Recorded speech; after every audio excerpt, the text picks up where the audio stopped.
What is an implosion?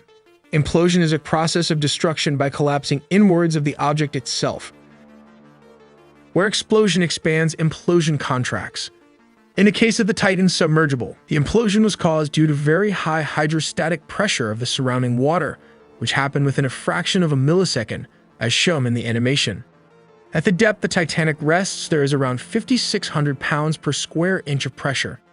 That's almost 400 times the pressure we experience on the surface. As the submersible is deep in the ocean, it experiences the force on its surface due to the water pressure. When this force becomes larger than the force hull can withstand, the vessel implodes violently. But why did this implosion happen to the Titan submersible? Existing technology is based on steel, titanium, and aluminum. These are what kept other submarines from being crushed. But the Titan has had an experimental design. It used mostly carbon fibers, which have the advantage of being lighter than titanium or steel. The properties of carbon fibers for deep-sea applications are, however, not that well understood. It can crack and break suddenly. We corrected our recent video listening to all your comments and research, so stay tuned with this corrected version and don't miss a beat. OceanGate Titan. This is not a submarine, but the Titan is a Cyclops-class manned submersible. But what's the difference between the two? The primary difference between a submersible and a submarine is that the submersible is launched from a mother vessel or home vessel. They are typically launched on a raft or platform, which is placed into the ocean, and ultimately descends via 4 electric thrusters, which helps it to reach speeds of around 3 knots. But a submarine can dive underwater without any external equipment and surface, all through the process of buoyancy. These are the basic system that makes up the submersible. Number 1. The mothership, named the Polar Prince, which is actually an icebreaker.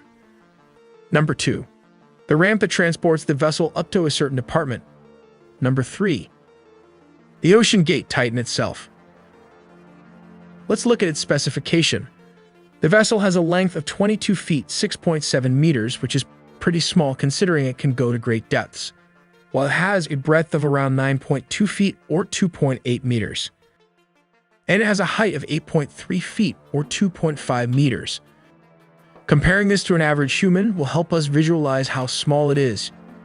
Even better, let's compare this to a small SUV to help us understand its dimension better. Interestingly, it can carry around 5 people, a pilot, and 4 passengers, who have to sit on the floor and have limited room to move around.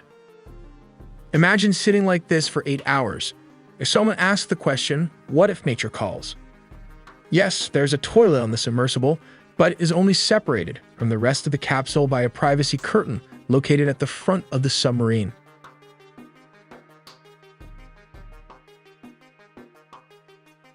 The interior of the vessel is pretty simple. You will have a joystick, which is actually a video game controller, and 2 monitors to help steer the vessel. One is for the sonar, and the other one placed on the side is for steering the submersible. This is probably one of the basic deep diving submarine you will ever see. Let's move outside the submersible to understand the engineering behind it. These are the 4 electric thrusters that help steer the vessel.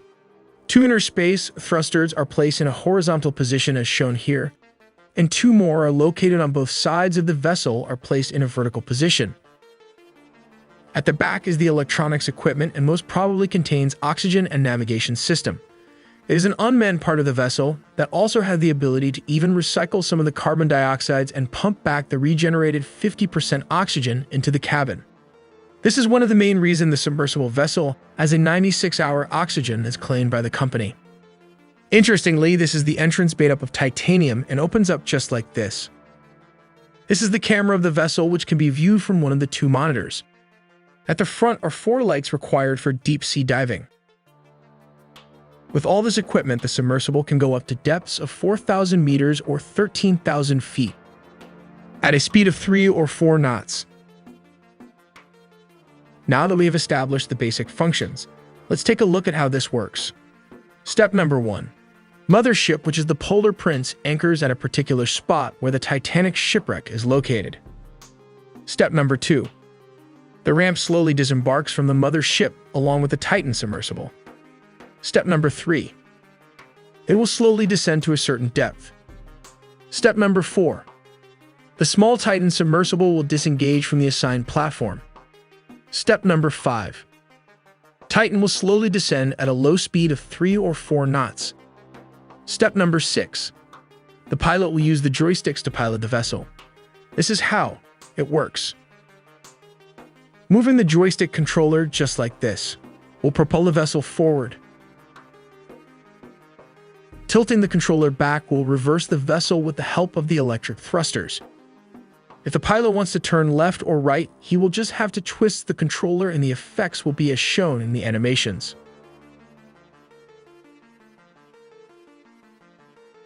On the left-hand side of the joystick is the down and up controller. Tilting the controls forward results in the downward descent of the vessel, and pushing the controllers down results in the upward movement of the vessel. The submersible did not even reach the wreckage of the Titanic but suffered an implosion because of the weak carbon fiber hull, and the debris is located just 1,600 feet from the Titanic and consisted of 5 parts as shown here in the animations. Till then, check out the many engineering animations as we make original videos from scratch in 4K 3D animation with just 2 people working on this channel. So please like and subscribe for more videos to come.